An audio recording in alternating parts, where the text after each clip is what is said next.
In de nieuwe opzet is dit de derde keer. We zijn in 2018 begonnen met een nieuwe opzet van de Swingnacht Burgum. In 2020 hadden we helaas corona. Ik weet niet of die dat nog herinneren kan. Ik wel in ieder geval. En 2022 weer de laatste. Dus dit is de derde in deze serie. Ja, wat kan je verwachten? Je natuurlijk een hele grote band. Het zit hier al prachtig mooi op deze poster. Die ontworpen is door EOS in Burgum.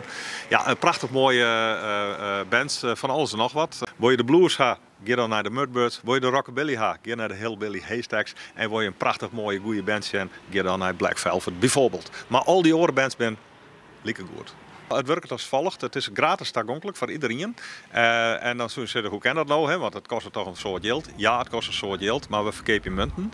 En van die munten, €3 het stuk, kan je gewoon een drankje kopen. Overal. Hè? Je hoeft net appartementen voor de pleers of voor het reed of wat dan ook te kopen. Dan kan je overal inleveren.